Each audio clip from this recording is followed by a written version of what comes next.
आप सबके भाई, आप सबके बेटा नरेश राजा मिर्जापुरी, आप सबके जितने भी हमार भाई बंधु श्रोतागण बा सब कोई के प्रणाम करतनी। आशीर्वाद रुआ सब दी जा। हमरा आशा ना पूरा विश्वास बा कि रुआ सबके प्यार हमेशा यही तरह मिलत रही जेंगा मिलता।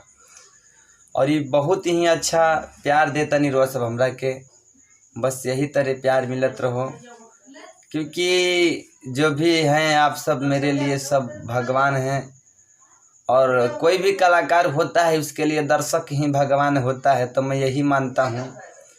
तो ये को गाना मैं लिखा हूँ, आप लोग को सुनाना चाहता हूँ। अगर अच्छा लगे तो इस वीडियो को आगे ज़रूर शेयर कीजिएगा और अपना प्यार आशीर्वाद लाइक कमेंट ज़रूर दीजिएगा ताकि हमको हिम्मत मिले। तो वो गाना है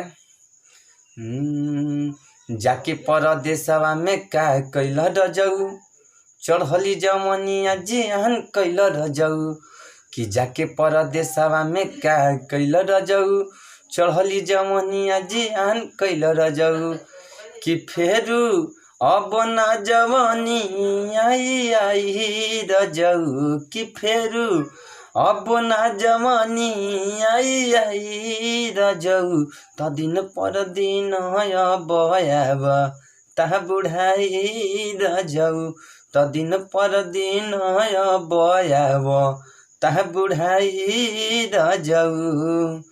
रहला जवान राजा बेचल तू अंडा, रहला जवान राजा बेचल तू अंडा, कबो न बुझल जवानिया के फंडा, रहला जवान राजा बेचल तू अंडा, कबो न बुझल जवानिया के फंडा, कि अब माटिए में देही आई आई रजऊ, कि अब माटिए में देही आई आई रजऊ, त दिन पर दिन बयाब ता बुढ़ाई रजऊ, त दिन पर दिन बयाब ता बुढ़ाई रजऊ।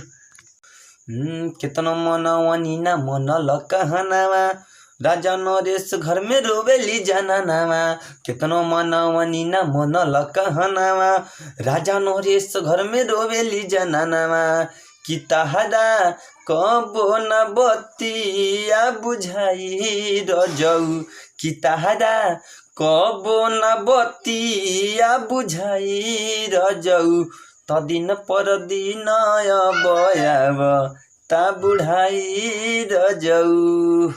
नया सॉन्ग है, बिल्कुल मैं नया कंपोज किया हूँ, किसी का कॉपी नहीं है। अगर कोई गाना भी चाहता है तो गा सकता है। ये सॉन्ग पूरा तो मान के लिए दूसरा अंतरा जो है थोड़ा उसमें पूरा नहीं हुआ है। जो भी आप अगर कमेंट करेंगे कि मुझे गाना है तो मैं पूरा गाना इसको लिख कर आपको दे दूंगा, ठीक है। लव यू दिल से आप सभी को, जितने भी दर्शक हमारे जुड़े हुए हैं हमसे।